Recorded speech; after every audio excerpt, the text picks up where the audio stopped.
Buenos días, hermanos. Bienvenidos todos. Nos ha visitado la lluvia también a última hora, pero bueno, vamos a poner esta reunión en manos del Señor. Vamos a tener una oración. Señor, te damos muchas gracias por el privilegio de estar delante de ti, Señor, por el privilegio de poder estar aquí juntos, Señor, en libertad, voluntariamente, Señor, y con alegría de poder escuchar tu palabra, escuchar aquello que tú tienes para enseñarnos en este día, y queremos pedirte que estés con cada uno de nosotros, que obres en nuestros corazones, Señor, y que los dispongas para recibir tu palabra. Ayúdame también a mí a exponer aquello que tú has puesto ya en mi corazón antes, y que sea, Señor, para bendición de tu Iglesia. Lo pedimos, Señor, y todo, y te damos las gracias en el nombre de tu Hijo. Amén.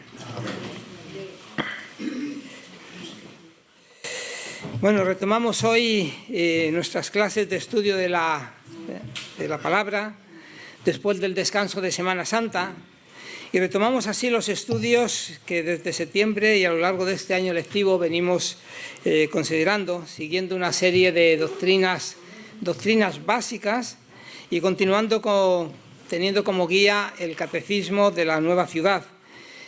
Más que el catecismo, los temas que enfoca el catecismo de la nueva ciudad, donde hemos reflexionado el primer trimestre lectivo, reflexionamos sobre Dios, sobre la creación, sobre la caída, sobre la ley, el pecado.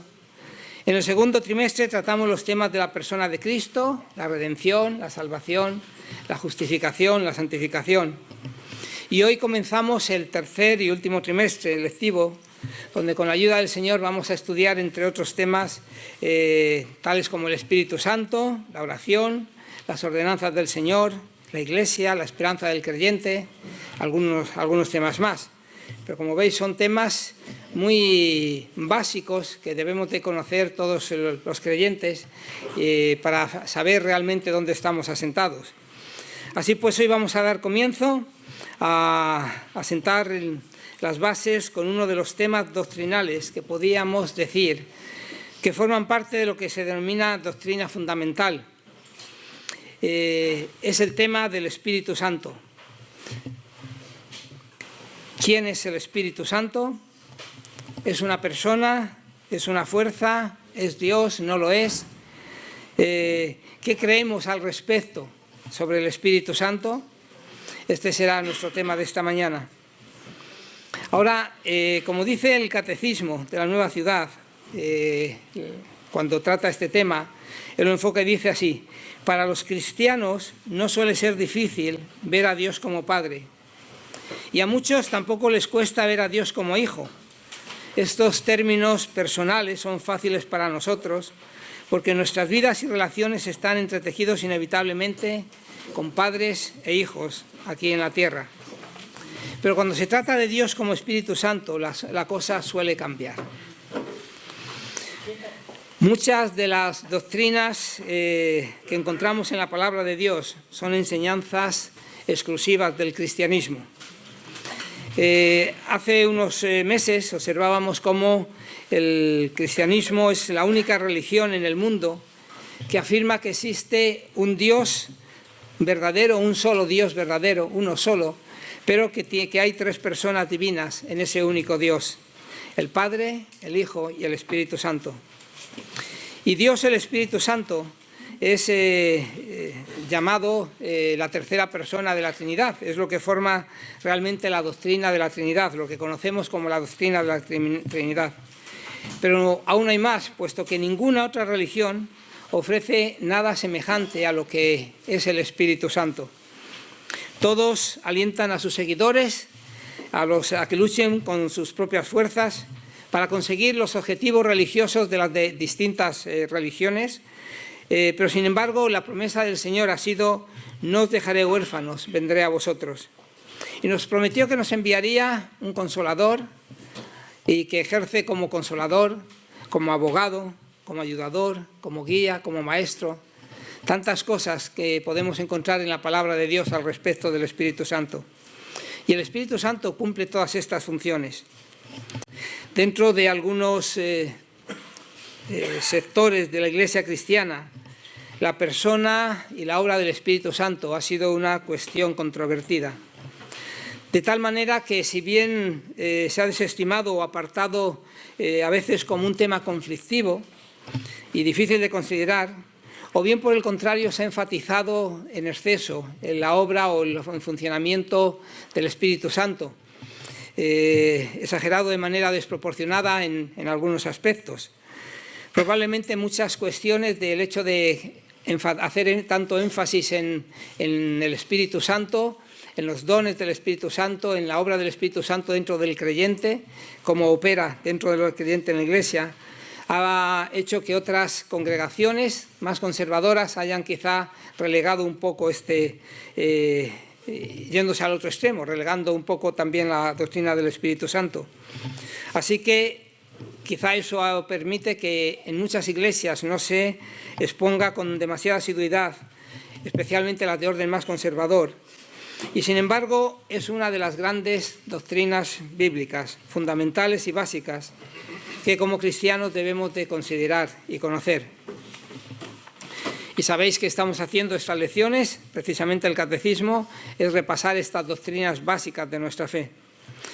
Desde el momento que entendemos la realidad de la existencia del Dios Trino, no podemos, si queremos ser coherentes con lo que decimos, no podemos olvidar o arrinconar de forma arbitraria a una de las personas reveladas de este Dios Trino.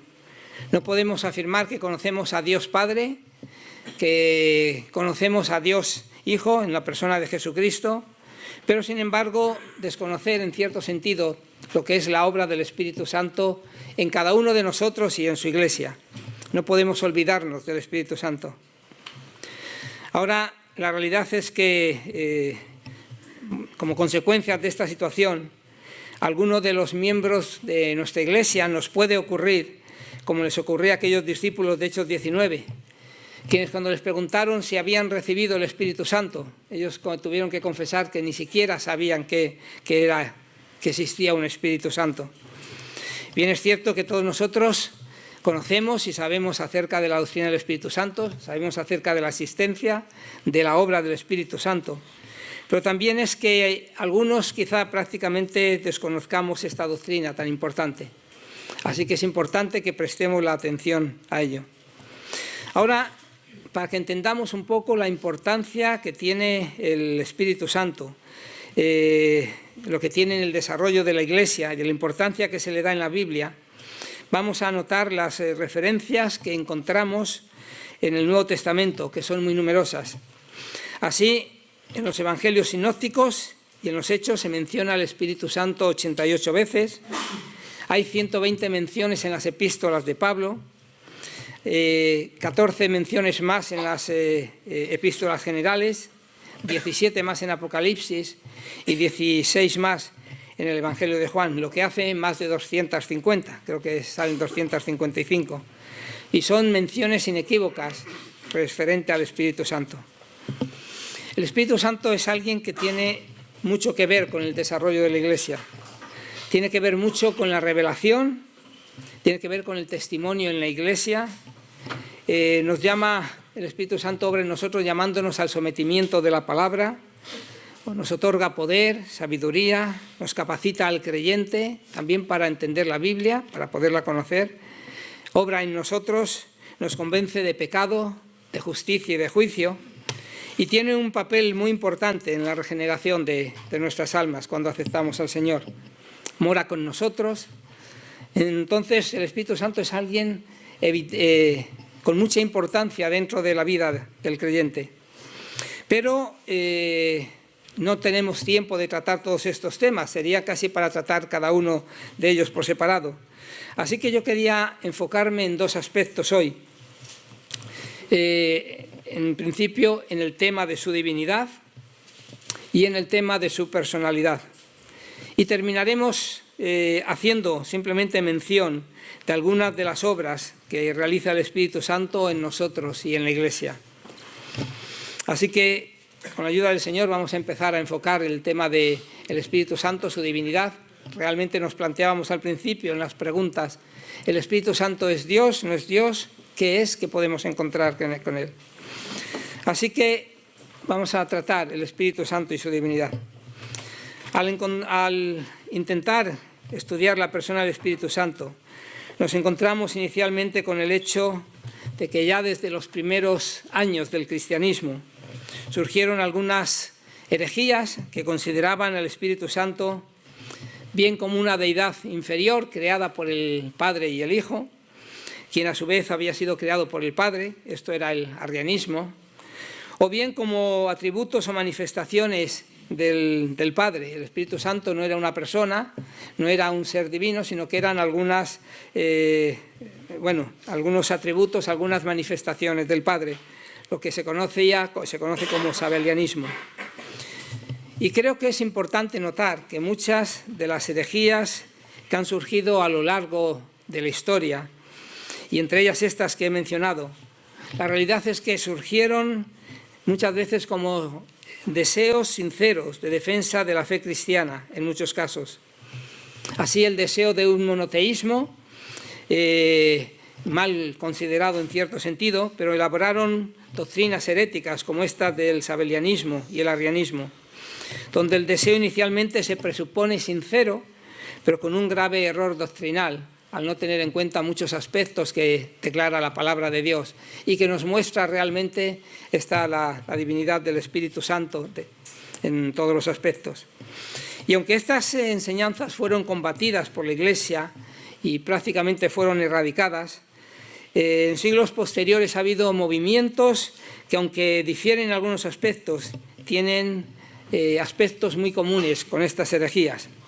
Tal es el caso, por ejemplo, de la ciencia cristiana, o los testigos de Jehová, quienes mantienen que el Espíritu Santo no tiene que ver nada, ni tiene personalidad, ni es divino, ni es Dios, sino que es simplemente, como ellos definen, la fuerza activa de Dios.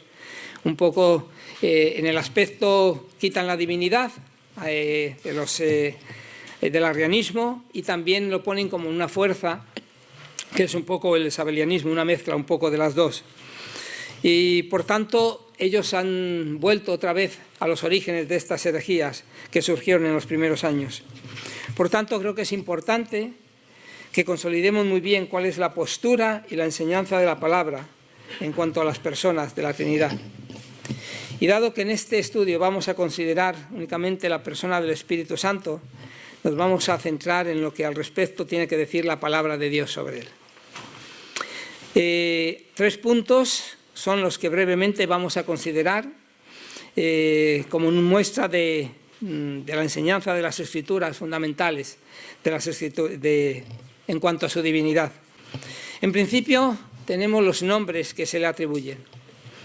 Se le llama Dios en las palabras, y la misma Escritura afirma específicamente la divinidad del Espíritu Santo. Son muchos los pasajes donde se nos dice expresamente o se deduce realmente que el Espíritu Santo es Dios. Solamente alguna muestra. El libro de los Hechos nos relata cómo muchos de los creyentes convertidos compartían sus posesiones libremente con otros hermanos que tenían necesidad. Y así vendían incluso sus propiedades, las compartían con todos. Y el libro de los Hechos nos relata cómo un hombre llamado Ananías, de común acuerdo con su esposa, llamada Safira, decidió vender una propiedad que tenía y dar solamente una parte de ella, pero aparentando que daba todo, lo cual era mentira. Pero vamos a ir al libro de los Hechos, capítulo 5, y vamos a leer los 3 primeros versículos. Dice aquí: cierto hombre llamado Ananías, con Safira su mujer, vendió una heredad y sustrajo del precio, sabiéndolo también su mujer, y trayendo solo una parte, lo puso a los pies de los apóstoles. Y dijo Pedro: Ananías, ¿por qué llenó Satanás tu corazón para que mintieses al Espíritu Santo y sustrajeses del precio de la heredad? Nos dice el versículo 3 que Ananías, con su hipocresía, estaba mintiendo al Espíritu Santo. No solamente le estaba mintiendo a los apóstoles, sino mentía al Espíritu Santo. Pero en el versículo siguiente, el versículo 4, dice: reteniéndola no te quedaba a ti y vendida no estaba en tu poder. ¿Por qué pusiste esto en corazón? No has mentido a los hombres, sino a Dios. ¿Qué nos dice? Que no mienta a los hombres, sino que con ello está mintiendo a Dios. ¿Por qué? La realidad es que es una evidencia de que el Espíritu Santo es Dios. Estaba mintiendo al Espíritu Santo, el cual es Dios, con lo cual se cumplen ambas cosas que le dice Pedro aquí. 1 Corintios, capítulo 3 y versículo 16, nos dice que somos templo de Dios. Pero ¿qué nos dice Dios con respecto a las Escrituras? ¿Qué nos dicen las Escrituras con respecto a Dios, a este que mora en nuestro templo? Nos dice que es el Espíritu Santo. 1 Corintios 3:16, podemos buscarlo. ¿No sabéis que sois templo de Dios y que el Espíritu de Dios mora en vosotros?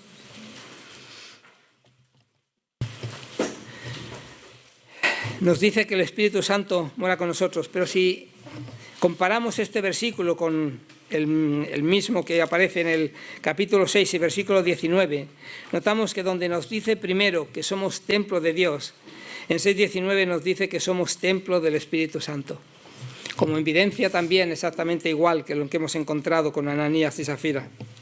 Por tanto, en cuanto a los nombres que se le otorgan, tenemos ahí los dos textos, pero se le identifica no solamente esto, sino también se le identifica en distintos pasajes, como Isaías capítulo 6, versículos del 1 al 10, se menciona también, se le identifica con Jehová del Antiguo Testamento.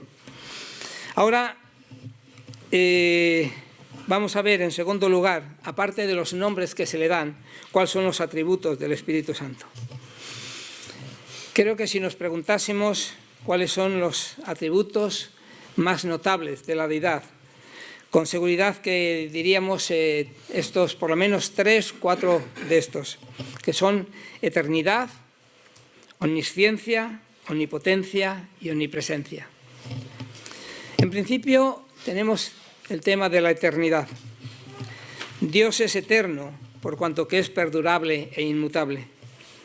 La eternidad de Dios se aplica a la divinidad y únicamente a la divinidad, como apuesta y que contraste con la humanidad. Dios es eterno, alguien sin principio, sin fin, mientras que los seres humanos tenemos por lo menos un principio en sí.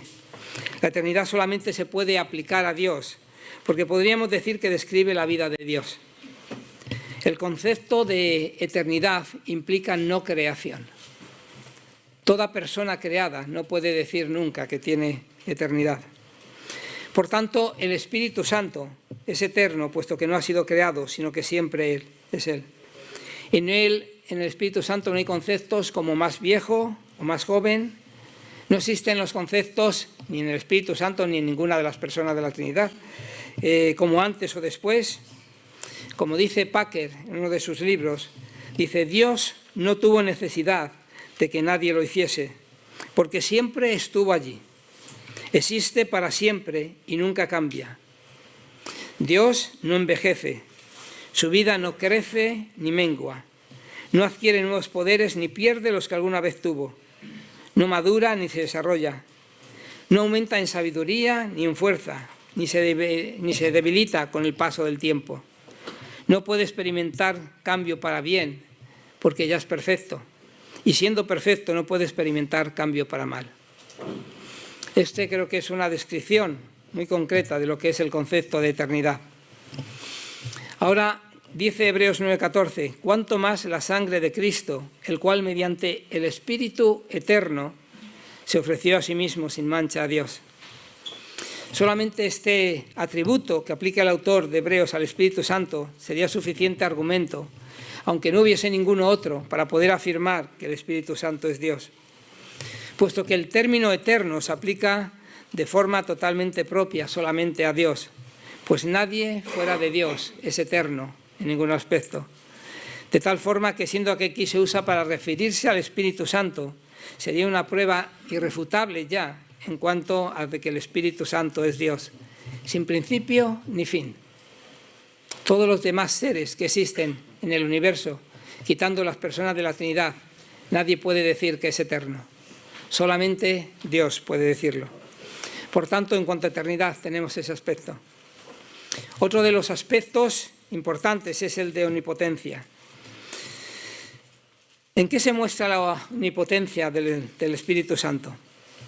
Quizá no hay como aquí hemos encontrado este texto de Hebreo, no hay un texto que diga de manera explícita y concreta que el Espíritu Santo es omnipotente.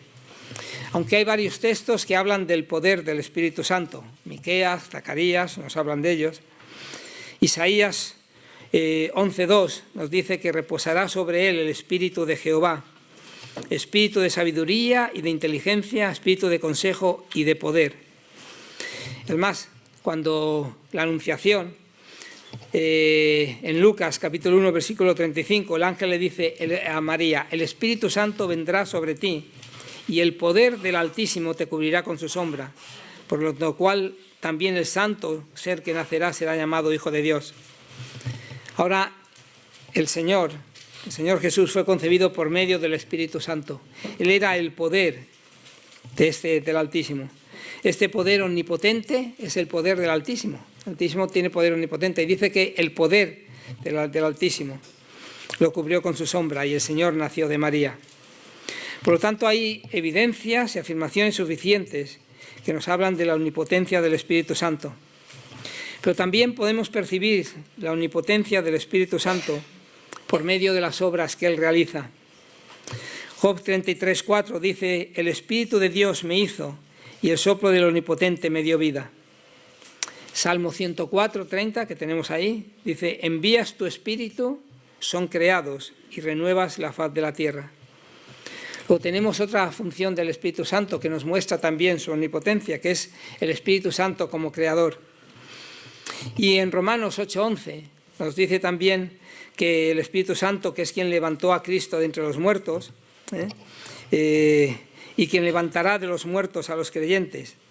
Así que, como dice un autor cristiano, dice: cuando tengamos un problema que requiera mayor potencia que la requerida para la creación, para crear algo de la nada, o para la resurrección, será el momento para poder dudar un poco de la omnipotencia del Espíritu Santo. Por tanto, tenemos dos de estas facetas que hablábamos. El Espíritu Santo es eterno, omnipotente. El siguiente que tenemos atributo es la omnisciencia. Y si vamos a 1 Corintios, capítulo 2, versículos 10 y 11, nos dice así: pero Dios nos la reveló a nosotros por el Espíritu, porque el Espíritu todo lo escudriña, aun lo profundo de Dios. Porque ¿quién de los hombres sabe las cosas del hombre, sino el Espíritu del hombre que está en él? Así tampoco nadie conoció las cosas de Dios, sino el Espíritu de Dios. El Espíritu nos dice que todo lo escudriña, pero también nos dice que el Espíritu conoce las cosas de Dios. Ahora, para conocer las cosas de Dios, solo hay un camino, y es ser igual a Dios. A nosotros se nos dice que las cosas reveladas son para nosotros, pero las ocultas son para Dios, realmente. Y ningún ser humano conoce la mente de Dios, pero el Espíritu sí lo conoce, por cuanto es Dios mismo también. Él tiene el mismo conocimiento de Dios, por cuanto Él es Dios. El mismo pasaje de Hechos 5:3 nos muestra de la omnisciencia del Espíritu Santo, ya que solamente Él podía saber que la heredad vendida por Ananías y Safira se había importado más de lo que ellos traían a los apóstoles. Solamente por un conocimiento de alguien que no estaba allí, pero que lo conocía, que conocía los corazones, podía saberlo. Así que el Espíritu Santo conoce también nuestros corazones, nuestras mentes, aquello que pensamos, que sentimos, aquello que no decimos. Así que Él pone de manifiesto también los verdaderos motivos que mueven a las personas a realizar cualquier acción determinada, porque no hay nada que pueda permanecer oculto a su ser. Y el cuarto aspecto, en cuanto a la divinidad, es la omnipresencia. El Salmo 139, del 7 a 10. En este Salmo se nos declara la imposibilidad de esconderse del Espíritu Santo, porque donde quiera que vayamos, el Espíritu Santo estará allí. Y si no hubiera ningún otro texto que reflejara esta verdad, sería suficiente como evidencia de lo que venimos mostrando. ¿A dónde huiré de tu presencia? Si subo a los cielos, estás tú. Si en el Seol hiciere mi estrado, allí estás tú. Vayamos donde vayamos, el Espíritu Santo está allí siempre presente. Sin embargo, gran parte de la omnipresencia de Dios se manifiesta mediante el Espíritu Santo, porque una de las evidencias más claras que tenemos es el hecho de la morada de Dios por medio del Espíritu Santo en cada creyente. Lo hemos leído, que somos templo y que el Espíritu Santo mora en cada uno de nosotros. No puede morar en nosotros y en los hermanos que están también ahora en América del Norte, América del Sur, en cualquier otra parte del mundo, sino porque es omnipresente totalmente. En 1 Corintios se nos dice: ¿no sabéis que sois templo del Espíritu y que el Espíritu de Dios mora en vosotros? Por otro lado, la obra del Espíritu Santo también implica el hecho de la omnisciencia, pues una de las labores que lleva a cabo en el mundo es convencer al mundo de pecado, de justicia y de juicio, como vimos con anterioridad. Por tanto, esta presencia, la verdad de la presencia del Espíritu Santo en el creyente, por tanto, omnipresencia, debía de ser, en cierto sentido, gran consuelo y estímulo para nosotros, saber que somos morada de Dios por el Espíritu, todos aquellos que hemos aceptado al Señor como nuestro Señor y Salvador en nuestras vidas. El Espíritu Santo está morando en cada uno de nosotros. Por tanto, estos 4 aspectos, que son atributos de Dios únicamente: la eternidad, la omnisciencia, la omnipresencia y la omnipotencia, vemos cómo se cumplen en el Espíritu Santo. Ahora, la otra faceta que consideraremos respecto al Espíritu Santo es el tema de la persona del Espíritu Santo. Aunque parezca extraño tener que demostrar esto, un asunto importante que vamos a tratar es la personalidad del Espíritu Santo, o lo que es lo mismo que el Espíritu Santo es una persona. Y creo que es importante determinar el hecho del Espíritu Santo es una persona realmente, y que es algo que tenemos que plantearnos. En 2 Corintios 13-14 se destaca la comunión del Espíritu Santo en la vida del creyente. Ahora, si hemos de apreciar debidamente esta comunión, es necesario que tengamos un concepto correcto de Él como persona, porque no podemos tener relación, no podemos tener comunión, ni puede haber compañerismo entre el creyente y algo impersonal o indefinido. Si, como decían el sabelianismo, es simplemente una fuerza o una manifestación de Dios, algo intangible, algo que no tiene que ver, que no tiene personalidad en sí mismo, pues entonces no tenemos posibilidad de relacionarnos con Él, ni Él puede relacionarse con nosotros. Por tanto, si hay una doctrina que el creyente debemos de saber y creer para poder tener una comunión real con el Espíritu Santo, es la personalidad del Espíritu Santo. No estamos hablando con una fuerza que opera en nosotros simplemente, sino con una persona que habita en nosotros y que tiene todas las características de la persona. Cuando conocemos al Espíritu Santo, no solo se despertará en nosotros nuestra confianza personal, no estamos tratando con algo abstracto, indefinido, indeterminado o confuso, que no sepamos muy bien qué es, sino con un carácter, con una persona divina, con características personales. Por tanto, no solo se despertará nuestra confianza, sino que también nos daremos cuenta de que el Espíritu Santo nos conoce a fondo a cada uno de nosotros. Conoce incluso nuestros más secretos pensamientos, sin que podamos engañarle en absoluto. Pero también podemos tener la seguridad de que Él comprenderá también nuestras flaquezas, nos oirá, nos hablará con toda fidelidad en nuestra comunión íntima. Cuando contemos nuestros problemas que tengamos, cada situación que enfrentemos, el Espíritu Santo es una persona en la cual nos conoce y se compadece también de nosotros. Pero antes de entrar a considerar por qué el Espíritu Santo es una persona, vamos a notar previamente algunas dificultades que encontramos respecto al Espíritu Santo para poder asumir su personalidad de una manera sencilla. Algunos de los problemas que surgen en cuanto a la persona es un cierto aire que parece, en lo referente al Espíritu Santo, precisamente algo que nos parece que nos da capacidad para pensar que no es la persona. En principio, ¿por qué se pone en duda la personalidad del Espíritu Santo? Y creo que es porque el Espíritu Santo, aun cuando no lo es, pero parece algo impersonal, en contraste con otras personas de la divinidad. Las obras del Espíritu Santo son secretas y espirituales. Se dice tanto de su influencia, de su gracia, de su poder de sus dones, que nos sentimos inclinados a pensar en Él como una mera influencia de poder o manifestaciones naturales de un agente más que de una persona. Martin Joyce, el autor, escribe y dice: la obra del Espíritu Santo se antoja impersonal porque es una especie de obra mística o secreta. Produce virtudes y frutos, nos concede dones y distintas facultades, y debido a eso tendemos a pensar en Él como si fuera una especie de influencia. Por tanto, muchas veces las manifestaciones y la obra del Espíritu Santo a veces crea esta dificultad. En segundo lugar, tenemos el nombre, porque ¿qué es lo primero que se nos viene a la cabeza cuando hablamos de un espíritu? La mayoría de la gente pensamos en algo intangible, etéreo, brumoso. La palabra espíritu en sí mismo significa eso: hálito, viento, brisa.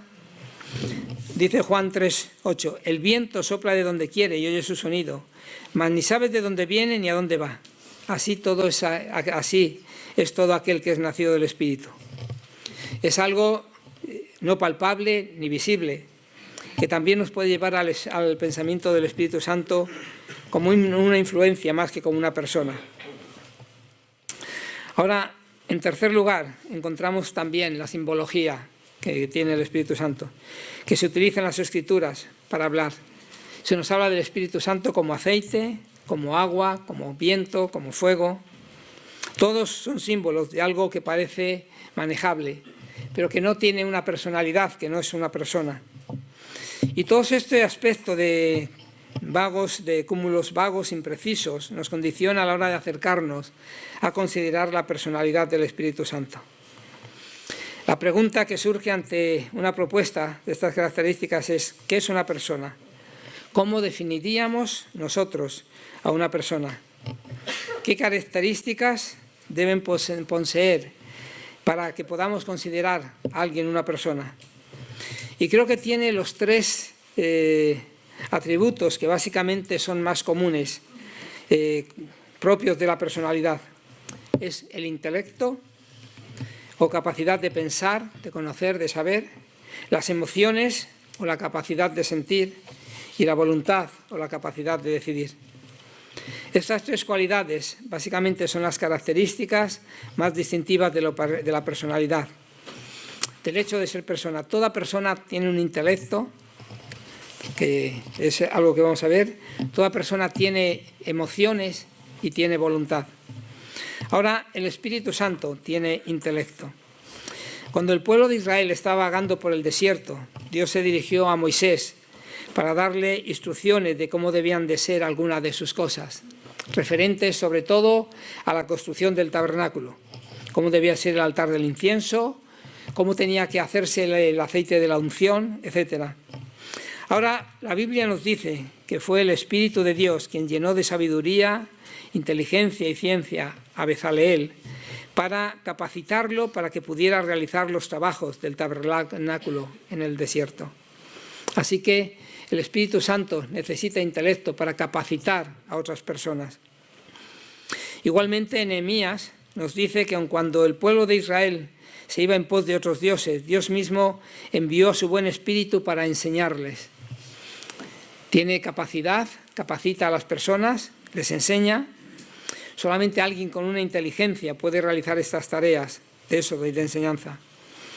Ahora, la misma labor que realizó en el Antiguo Testamento es algo que realiza como parte de su obra en el Nuevo Testamento y que realiza como nosotros. El Señor Jesucristo dice que el Espíritu Santo nos guiará a toda verdad. El Espíritu Santo nos guiará, y no solo eso, sino que nos hará saber todas las cosas que han de venir.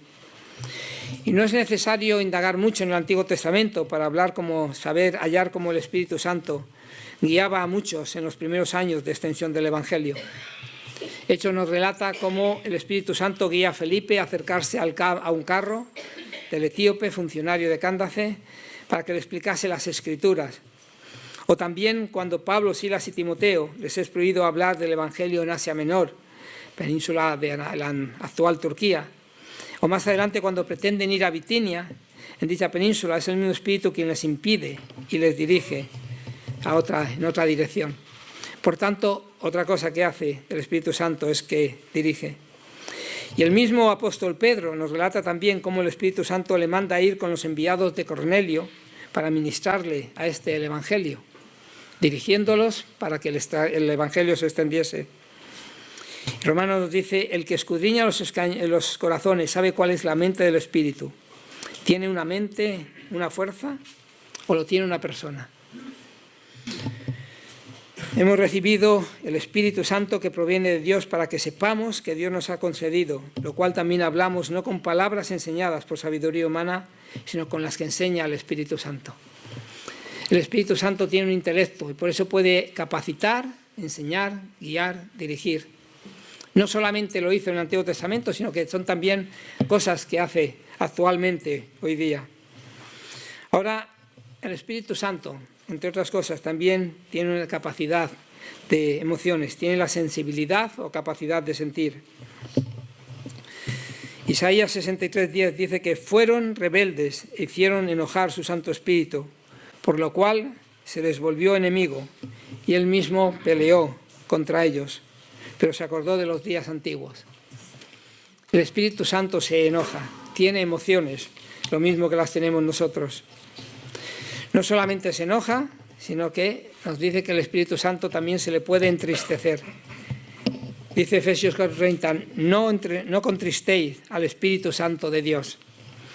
Este texto de Efesios viene a continuación de una serie de exhortaciones referentes a la vida cristiana, donde nos dice: desechando mentira, hablad verdad, no pequéis, no se ponga el sol sobre vuestro enojo, no deis lugar al diablo, no hurtéis más, que no salgan palabras corrompidas de vuestra boca, etc.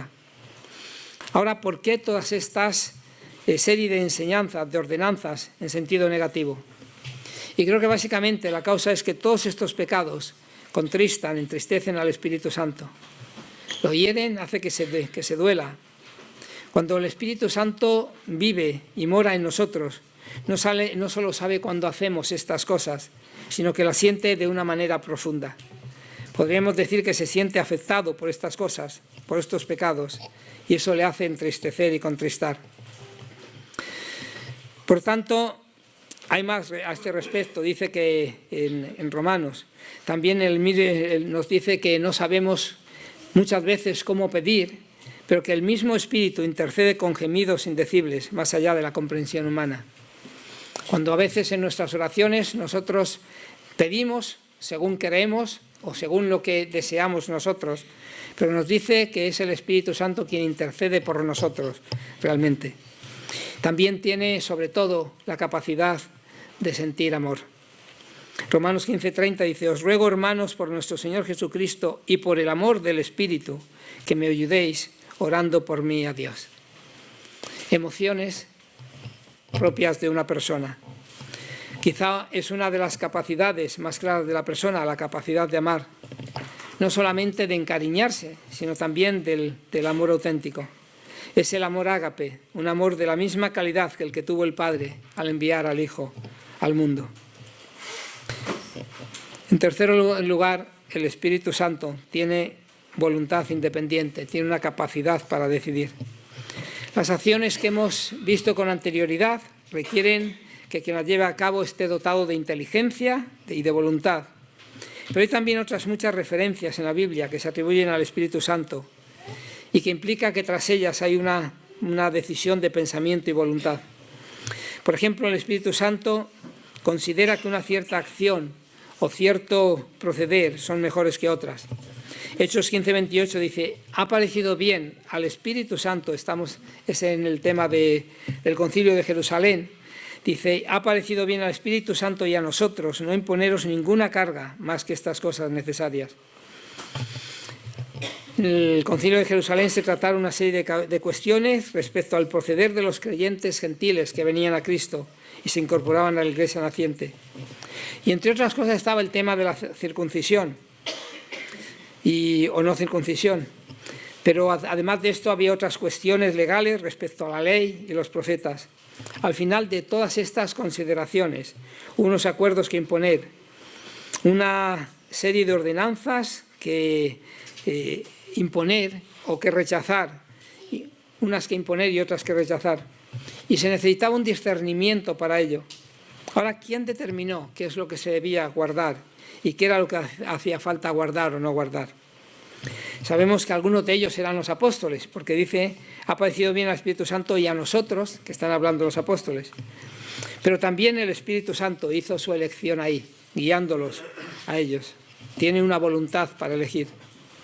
Por otro lado, como afirman algunos, el Espíritu Santo no es sino, que dicen que no es sino una fuerza, una energía. Sería impropio hacer esta afirmación. No sería correcto, le ha parecido bien a una energía o una fuerza y a nosotros, porque la energía estaría obrando en nosotros para imponer determinada necesidad. Pero aquí el apóstol habla de otra persona, de una persona ajena, externa a nosotros, el Espíritu Santo. Y no solamente discierne, sino que el Espíritu Santo también conoce la mente de Dios. 1 Corintios, capítulo 2, versículos 11, dice: ¿quién de los hombres sabe las cosas del hombre sino el Espíritu del hombre que está en él? Así tampoco nadie conoce las cosas de Dios sino el Espíritu de Dios. Porque ¿quién conoció la mente del Señor o quién le instruirá? Solamente una persona tiene capacidad para poder discernir, entender, asimilar y conocer la mente de otra. Así como un hombre puede llegar a conocer a otro hombre, también el Espíritu Santo tiene la cualidad para poder conocer las cosas de Dios. Una fuerza o un poder nunca puede por sí mismo conocer nada, pues carece de entendimiento. Sin embargo, las personas sí tienen esa característica. Y en último lugar, Él ejerce su voluntad. 1 Corintios, capítulo 12, versículos del 8 al 11, hablando de los dones, dice que el Espíritu Santo reparte los dones a cada uno según Él quiere. Él ejerce su voluntad. No tenemos los dones por imposición sin más, sino que Él voluntariamente, nos dice aquí el versículo 11, dice: todas estas cosas las hace uno y el mismo Espíritu, repartiendo a cada uno en particular como Él quiere. Él ejerce su voluntad con respecto a los dones, con respecto a muchas cosas, de la manera que Él quiere para nosotros. Reparte los dones en este aspecto. Por tanto, tiene todas estas tres características de la personalidad que encontramos solamente en Él. Esto en cuanto a la divinidad y en cuanto a la personalidad. Y ahora simplemente voy a poner aquí algo con respecto a las obras del Espíritu Santo. Es un listado, no vamos a considerarlo. Porque la obra del Espíritu Santo en muchas ocasiones es una labor escondida dentro de nosotros, muchas veces ignorada e incluso desapercibida, aun cuando estemos pasando por ella y el Espíritu Santo esté obrando dentro de nosotros. A veces pasa desapercibido para esto. Pero la labor, aunque sea desapercibida, no por ello deja de ser realizada. Y como mencionaba al principio, las obras del Espíritu Santo, la labor del Espíritu Santo son muchas las cosas que tiene para hacer. Tiene que ver con la revelación, mencionábamos, con el testimonio de la Iglesia, con la evangelización, con la capacitación del creyente. Pero son muchas las obras, y aquí solamente van algunas de las que podemos encontrar con respecto al Espíritu Santo. El Espíritu Santo, tenemos por ahí que nos dice que el Espíritu Santo oye, el Espíritu Santo escudriña, esto es claramente la acción de una persona, habla, enseña, juzga, convence al mundo de pecado, ejerce su voluntad, escoge y envía, guía, intercede, testifica. Juan 15:26 dice: da testimonio del Señor, y esto es algo que solamente una persona puede hacer. Pero no solo eso, sino que como persona se le puede mentir, se le puede resistir, se le puede menospreciar o afrentar, se le puede apagar, se le puede blasfemar, se puede tentar y se puede entristecer. Son muchas las cosas que el Espíritu Santo está obrando en cada uno de nosotros y obra en el funcionamiento de la Iglesia. Y gracias al Señor y gracias a Dios por ello, porque si no, probablemente la Iglesia no existiría hoy día. Pero la obra del Espíritu Santo obrando en cada corazón, cambiando cada corazón, es algo digno de alabanza y de adoración para Él. Así que hasta aquí. Si alguien tiene alguna pregunta o quiere aportar algo. ¿Sí? Tengo una pregunta. Si el Espíritu Santo se puede entristecer y los creyentes,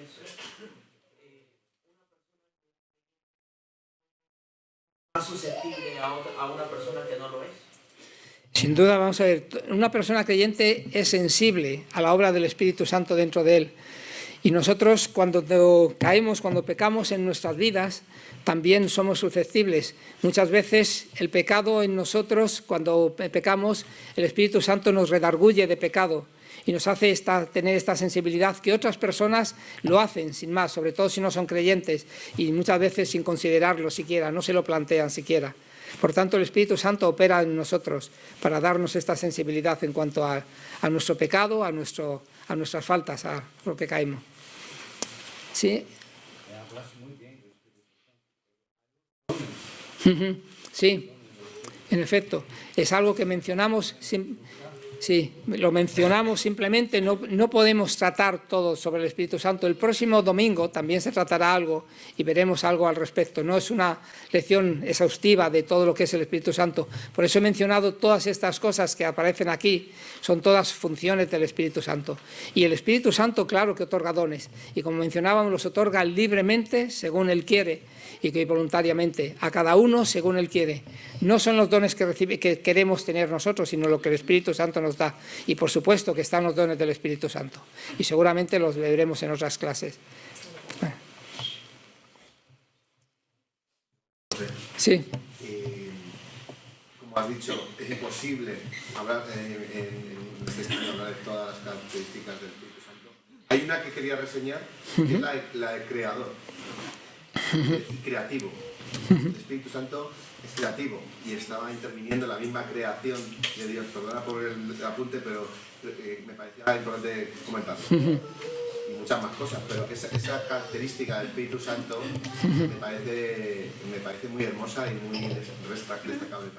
Sí, lo mencionamos, menciona en el Salmo 139, menciona eso, pero es cierto, solamente es cuando estamos hablando de la divinidad y solamente Dios puede crear, ¿entiendes? Porque es el único que no es creado, ¿entiendes? Nadie puede crear de la nada, sino solamente Dios en este aspecto.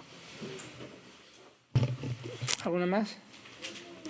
Pues terminamos en una oración y luego Jairo tiene un anuncio. Cuando terminemos de oración y digamos el amén, esperamos unos segundos que Jairo tiene para hacernos un anuncio muy breve respecto al tema del café. Pero vamos a terminar en oración. Señor, te damos muchas gracias por ti mismo, muchas gracias al Dios Trino, Señor, por la obra del Espíritu Santo que opera en nosotros.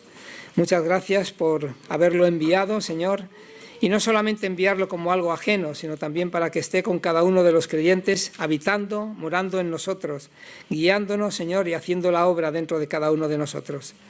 Así que queremos alabarte y glorificarte por ello, Señor.